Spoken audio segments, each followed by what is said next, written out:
Caro Presidente da Mesa do Congresso e também Presidente do Partido Socialista e nosso querido líder parlamentar Carlos César, caro Presidente do Partido Socialista dos Açores Vasco Cordeiro, Senhora Presidente da Câmara de Lagoa Cristina Deque Mota, Sr. Presidente do PS Madeira Carlos Pereira, caras deputadas e deputados presentes, senhoras e senhores congressistas, ilustres convidados, representantes da comunicação social, minhas senhoras e meus senhores. Gostaria de começar por agradecer o convite para partilhar convosco os trabalhos do 16º Congresso Regional do Partido Socialista dos Açores. Foi para mim, é para mim, uma grande honra. O ano que passou foi um ano de grandes desafios para o Partido Socialista e para todos os seus militantes. Os resultados das eleições legislativas colocaram ao partido um desafio novo, cumprindo-lhe, mais uma vez, escrever um capítulo da história da democracia no nosso país. Obrigada, muito obrigada, pelo vosso esforço para que tal seja possível.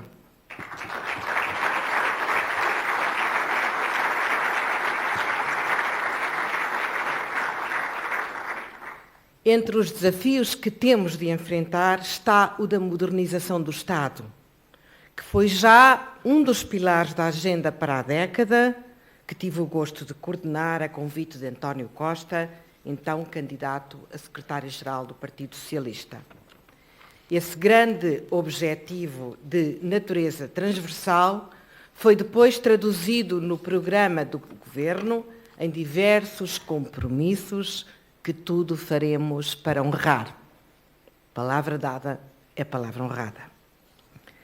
Caros e caras congressistas, as reformas que temos que fazer para modernizar o Estado exigem muito esforço, persistência, colaboração e um apurado sentido de serviço público.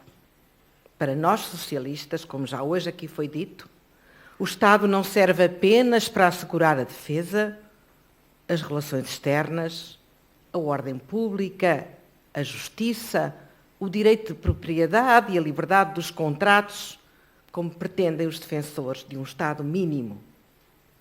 Mesmo numa democracia liberal, incumbe ao Estado um papel promotor do desenvolvimento, do investimento e da inovação, e compete-lhe ainda proteger os direitos e liberdades fundamentais, defender o interesse público face a interesses individuais e corporativos, implementar direitos sociais e regular a economia, enfim, assegurar as bases de uma sociedade mais livre, mais coesa e mais justa. Os desafios que se colocam ao Estado no século XXI são muitos e difíceis de responder. Estão todos os dias nas capas de jornais. A segurança, a concorrência internacional, o combate à pobreza, a resposta à demografia e ao envelhecimento da população. Por isso, para que possa cumprir as suas funções de forma sustentada e sem pôr em causa o equilíbrio financeiro, o Estado, tal como as empresas, tem que ser, atualmente, inovador. Só assim seremos capazes de fazer mais e melhor, sem desperdício de recursos. Só assim seremos capazes de garantir uma resposta adequada dos serviços públicos que nós, socialistas, tanto prezamos, que não frustre as expectativas dos cidadãos. E elas serão cada vez mais elevadas. A modernização do Estado e da administração pública está, por isso, atualmente na agenda de muitos governos e instituições internacionais, como nunca aconteceu. Contudo, a modernização administrativa não é uma reforma que se apresente num documento de 80, 100 páginas, a letra 16, como vimos aqui há um tempo. Nem uma reforma que se faça numa lei, ou mesmo apenas numa legislatura. É um processo contínuo, às vezes radical, outras vezes incremental. Um esforço multifacetado em diferentes frentes, que envolve muitos atores. Na verdade, o que estamos a mudar com a modernização administrativa é, sobretudo, uma cultura. E para o bem e para o mal, uma cultura não se altera por decreto. Interromper essa mudança, esse esforço de mudança, como fez o anterior Governo da República nos últimos 4 anos, por puro preconceito contra um programa, o Simplex, cujo mérito tinha sido reconhecido interna e também internacionalmente, desde as Nações Unidas à OCDE, passando pela Comissão Europeia, foi um erro político que estamos a pagar caro. Reinstalaram-se velhos hábitos, interrompeu-se um esforço de eliminação de pequenos grandes obstáculos, deixou-se ao abandono sistemas de informação e mesmo meras medidas de manutenção do que até já funcionava bem. Costumam dizer que lhes faltaram os meios, mas é uma desculpa esfarrapada. Há ações neste domínio que nem custam muito dinheiro.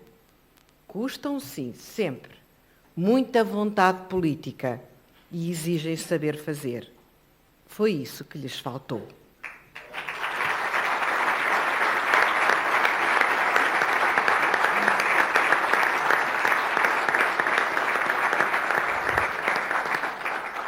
Caras e caros congressistas, uma política de modernização administrativa é atualmente uma tarefa muito alargada.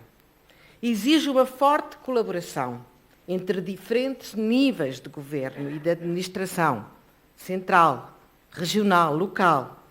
E exige que todos nós, cidadãs e cidadãos, sejamos cada vez mais chamados a participar como utentes dos serviços e mesmo como coautores de certas medidas ou como decisores da alocação de recursos, como acontece com as experiências de orçamento participativo. É assim fundamental envolver os cidadãos, envolver as empresas na detecção dos problemas, na definição de prioridades, no desenho das melhores soluções, motivando também todos os funcionários públicos e articulando os diferentes níveis de administração. Só assim poderemos responder a um dos grandes desafios que se coloca à modernização administrativa: instalar uma cultura de inovação no setor público, sempre associada a uma cultura de maior participação. De facto, uma administração pública moderna não pode, atualmente, bastar-se por cumprir bem as suas rotinas, cumprir a lei, cultivando uma abordagem conservadora dos seus formatos e dos seus procedimentos.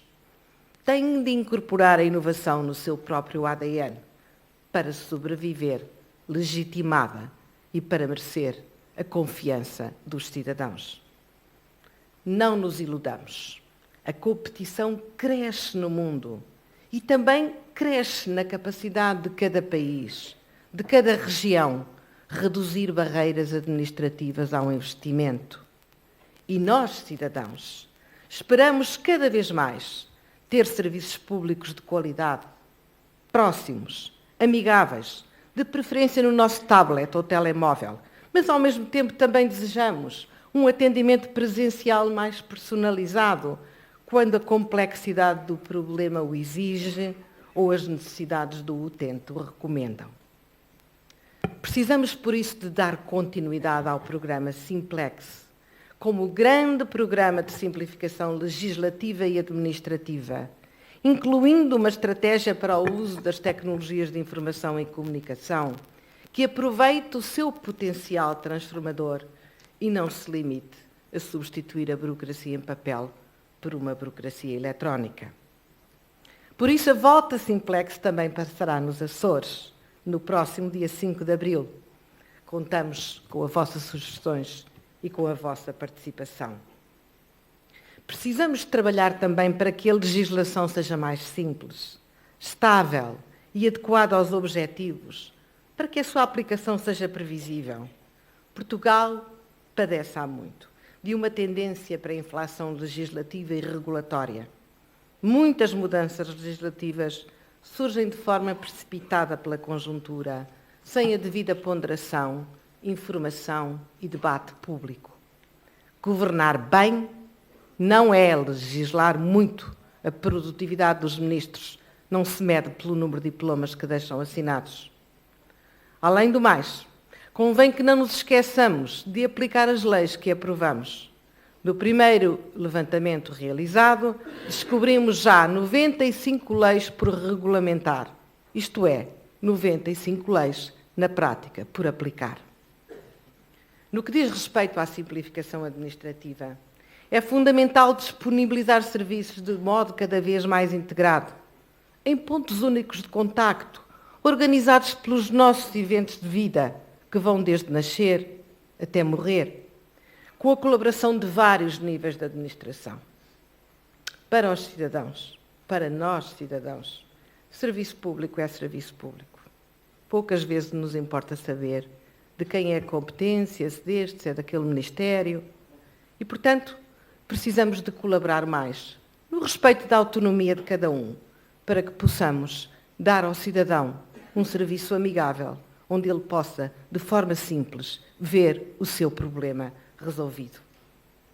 É também urgente reforçar e dar continuidade a uma estratégia de serviços partilhados, de racionalização das tecnologias de informação e comunicação, para obter ganhos de eficiência nos diferentes níveis da administração pública. O Sistema Integrado de Gestão de Recursos Humanos da Administração Pública Regional dos Açores é um bom exemplo disso. Diria mesmo um muito bom exemplo disso. Integra a informação de todos os colaboradores, seja qual for o seu estatuto. É gerido por uma equipa multidisciplinar de 13 colaboradores, que presta apoio diário a mais de 250 serviços. E a informação está concentrada em 3 portais: dos serviços, do dirigente e do trabalhador, acessíveis 24 horas, 7 dias por semana, em qualquer parte do mundo. E, por fim, deve ser generalizada e aprofundada a rede de serviços públicos de proximidade em todo o território. Iniciativa de que esta região é, uma vez mais, um excelente exemplo, com a sua rede integrada de apoio ao cidadão, que se encontra hoje presente em cada uma das 9 ilhas, espalhada numa vasta rede de 53 lojas, cada uma com capacidade para prestar a cada um dos utentes que a ela recorra, num único balcão e pelo mesmo colaborador, um conjunto de cerca de 350 serviços relativos a mais de 60 entidades, cuja gênese vai muito para além do setor público. É obra.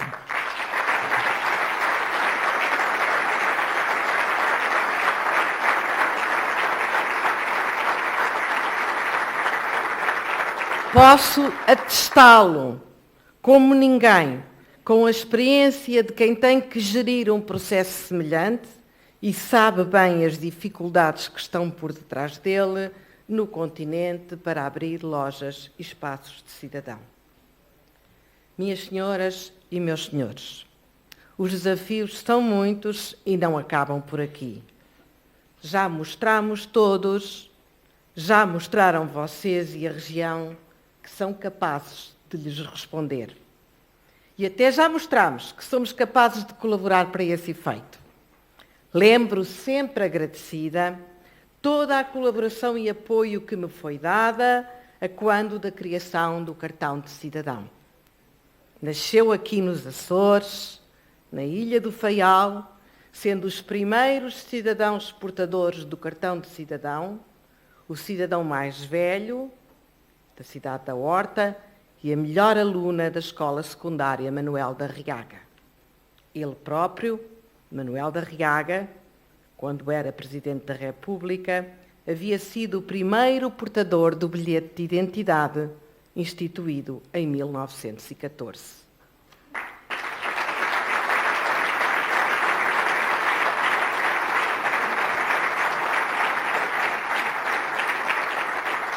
E não foi apenas na organização da cerimónia de lançamento, no dia 14 de fevereiro de 2007, que ocorreu essa colaboração. O projeto era muito difícil, muito mais do que parece quando se olha para aquele pequenino cartão, e foi feito em tempo recorde, menos de 2 anos. Na Bélgica diziam-nos que nem daqui a 10 o teríamos pronto. Muito se corrigiu nos 3 meses em que se limitou à ilha de Faial. Pressionado na proximidade para trazer o cartão para as restantes ilhas, e em especial para Ponta Delgada, o governo dos Açores aguentou firme e pacientemente, percebendo que precisávamos de algum tempo mais para afinar todo o processo. Foi um tempo precioso que nos permitiu partir daqui com segurança. Obrigada, Carlos César e Sérgio Alves.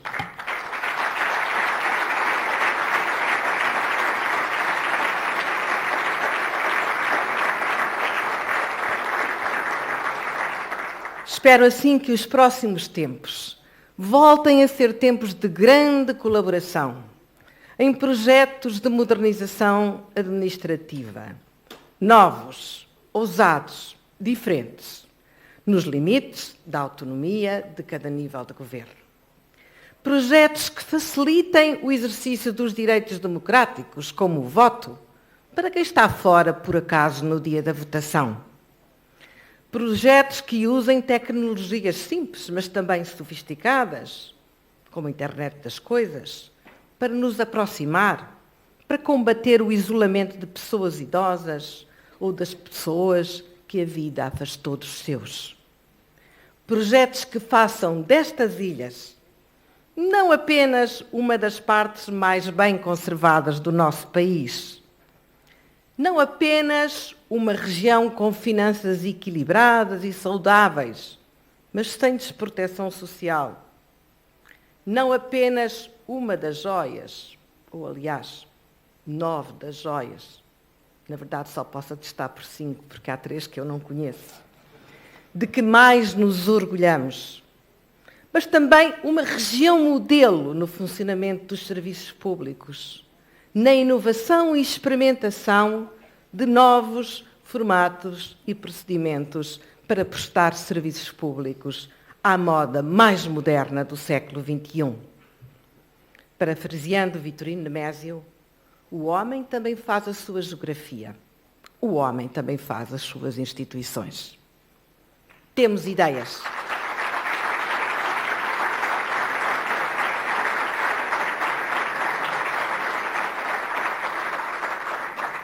Temos ideias, temos saber, temos vontade para construir novos laços, novos projetos para resistir às dificuldades.